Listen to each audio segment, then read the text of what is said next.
So now that I have my Hotwire playground set up and running, I wanted to start to explore turbo streams.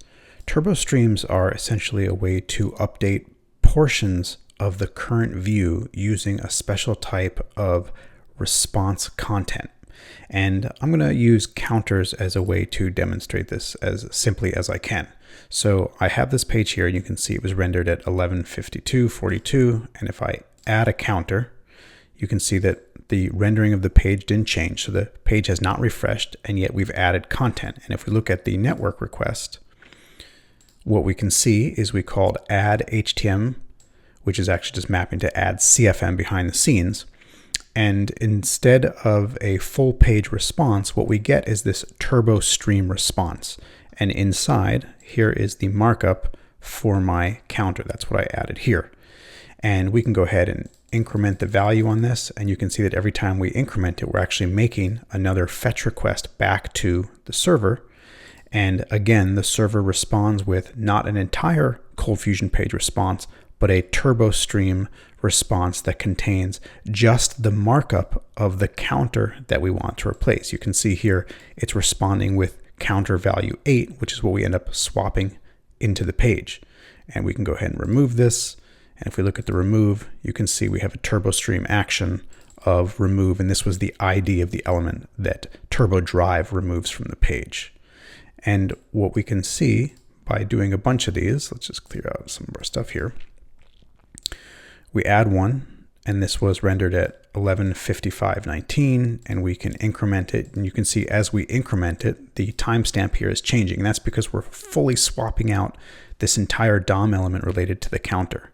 Now, if I add a new counter, what you can see is that this timestamp didn't change. And in fact, when I increment this one, you can see that the timestamp here is changing, but this timestamp is remaining the same. And again, that's because we're not refreshing the page. We're just swapping out little islands of HTML within the currently rendered DOM. And so you'll see again, when I add this counter, this didn't change. This didn't change, but this gets a new timestamp. So how does this work behind the scenes? Let's jump into the code.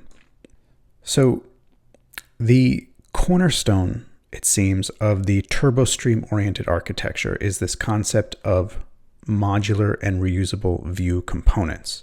And I'm here in my counter CFM because that counter island, this UI widget right here, is the cornerstone of this demo. And when we look at any one of these fetch requests, we can see that the thing it's returning is this counter rendering.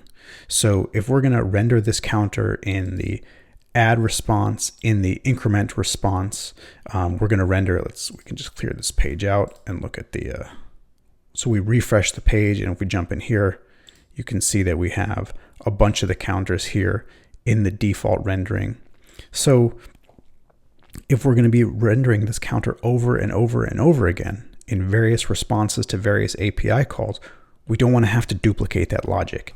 And in order to do that in turbo streams, we have to create some sort of reusable componentized view. And in this case, we have our counter, which is being implemented as a ColdFusion custom tag. It takes the counter as an attribute, and then it renders our little counter island here. It has an ID because all of the turbo stream operations act on IDs, so that you can use classes, but that's extending beyond the goal of this demo here. And you can see I have the value. I have my form here for incrementing and removing. And again, that's what we're seeing here. So once I have this reusable ColdFusion component, we can then go about using it. So if we look at our index page, which is our list of counters, we just get all of the counters from the application state. We loop over those. And for each iteration, we're invoking that ColdFusion custom tag and passing in the counter. So again, all of that rendering logic is being encapsulated inside of this ColdFusion custom tag. Now, when we make these calls to the server, let's go back to our fetch here. When we make these calls to the server, there's a couple things to notice.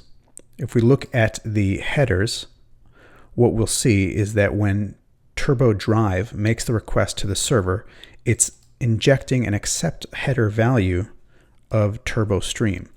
And what we can do with this is essentially differentiate on the server side requests that were made from Turbo Stream versus requests that are made from the browser's native navigation. So what we will see is that we use that to actually change the way we respond. So if we look at the add, right, so let's get rid of all these. So if we look at the add request, it goes to add HTM, which maps to add CFM behind the scenes. And again, it's passing in this Turbo Stream header. So if we now go look at our add file, you can see that we're adding a counter to the application state. So this is the kind of core action of the application itself, but now we have to deal with the rendering. In order to see if this is a Turbo Stream oriented request by Turbo Drive, we look at the accept headers on the incoming HTTP request. We look to see if it has that value. If it does, we know it's a Turbo Stream capable request. If it's not a Turbo Stream capable request, we actually just redirect the user back to the main page.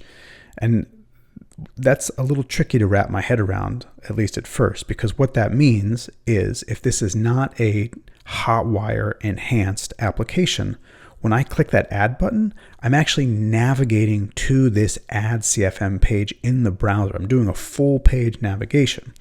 And we can actually see that if we go into our layout, and actually let's just comment out our script file. So if we come back here, and let's go back to our filtering and we refresh the page. So now we have no JS file being loaded here, and I hit add, watch what happens. Let's preserve the log. I'm actually navigating to that add page, and the add page is responding with a location sending us back to index. So this actually did a full page refresh, right? And if we hit the add counter again, you can see I redirect to add as a regular document. This is not a fetch request. This is a regular document redirect.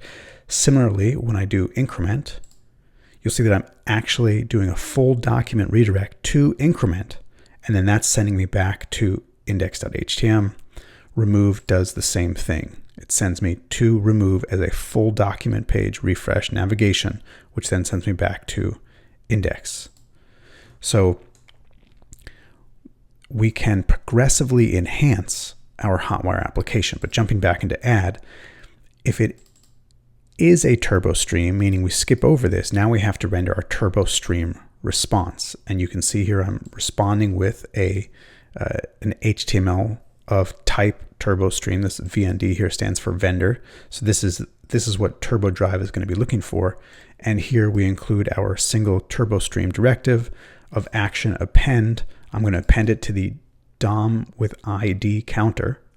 And again, here we're reusing that modular view rendering for our counter. We're passing in that new counter that we just created, and we're using that centralized view rendering. So again, the cornerstone of a Turbo Stream oriented application appears to be this modular, reusable view rendering so that we can produce re-rendered snippets of the HTML without having to replicate that logic all over the place. And you'll see that my increment is basically exactly the same. Instead of adding a counter, I'm incrementing. And then this is more or less word for word the same exact thing. I'm checking to see if it's Turbo Stream. If not, I'm redirecting. The differences really are the action on our Turbo Stream. The add, we saw used an append action. Increment uses a replace, but you'll see it's still just that CF module, that ColdFusion custom tag. And then remove calls remove, then everything else here is basically exactly the same, except it uses the action remove. It doesn't actually need any body because it's not rendering new content. It's removing content based on this ID. So it's pretty cool. I mean, I'm wrapping my head around the mechanics of this stuff are not terribly complicated, right? We're looking to see if there's an accept header that accepts Turbo Stream responses. And if so, we output those Turbo Stream responses. The mechanics, I don't think, are complicated. What is complicated for me, which I'm struggling to do, is wrap my head around how do I organize this into a cohesive application? I'm used to thinking in terms of API requests where an API is generally consumable. But if we look at this, right, and we consider, well, what does it mean to increment?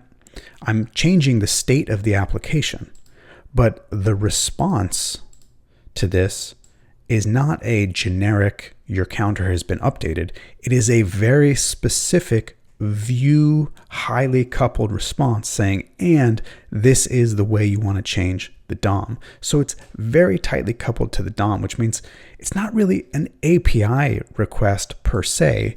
It's like another controller method on this view. And that's just not how I'm used to thinking. So that's going to take, I think, a lot of stepping outside my comfort zone in terms of mindset. But anyway, I'm pretty excited. This is like really starting to gel in my mind a little bit.